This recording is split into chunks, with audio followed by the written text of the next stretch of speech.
Okay, guys, so talking about the personal narrative, be sure to use your story to talk with friends and family. Include them because they're going to give you some of the best advice about what you need to include in your story. So you're not necessarily creating dialogue for the story, but you're hashing out the details, the important stuff that will go in to your personal narrative.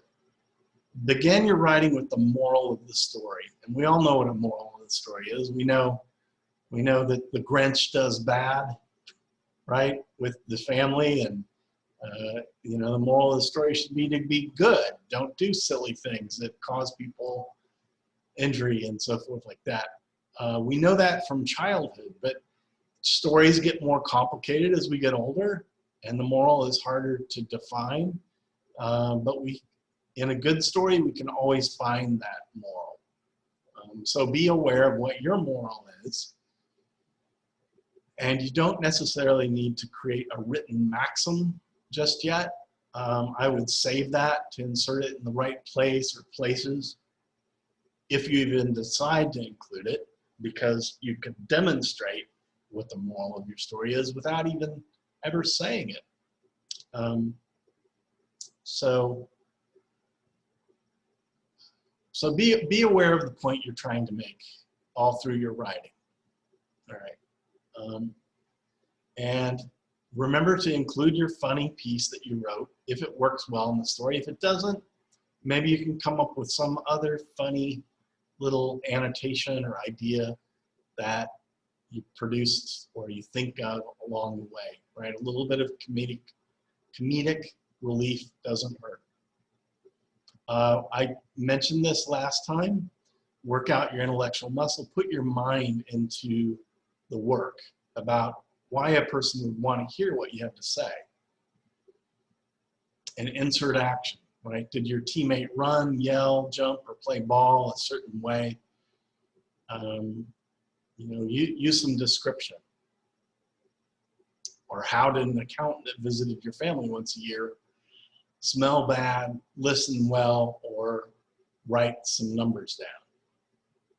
Right? People have really interesting peculiarities, I can't say that, peculiar behaviors, but they also have interesting ways of communicating or of existing in this world. So include those little things in description. Show the readers why your story has importance. Demonstrate for them what it is you have to teach them.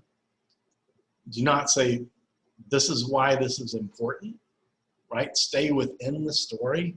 Don't come out of the story and say, let me tell you why this is important or so forth. Explain it to them with the items for your story. And your essay can be funny, entertaining, or dramatic, or serious, or anywhere in between, scary, beautiful, dangerous. But let them know there's something unique about your experience. Make that clear. So you should write at least a page of your narrative for the next class session, and another page following that for the next session, in which we're not meeting in class, but be sure to get a second page written by that Thursday of next week. So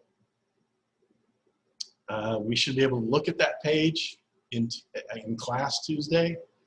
You should be able to share it with me or with a peer. You will have already set up the basics of your paper, and you can look at Purdue OWL to cover that.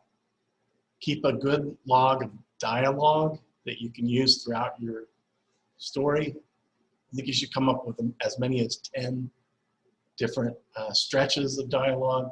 Can be 2 sentences, 3, not more than a paragraph. I think 5 paragraphs would be a lot of dialogue.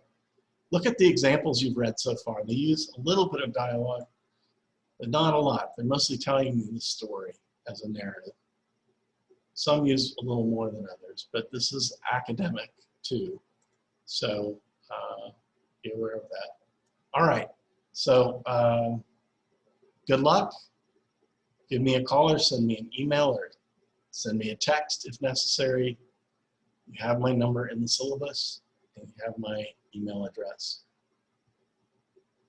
Nice to see you in this virtual way. Hang in there. You're doing well. The first of class always feels very busy, but you'll get there, I'm sure.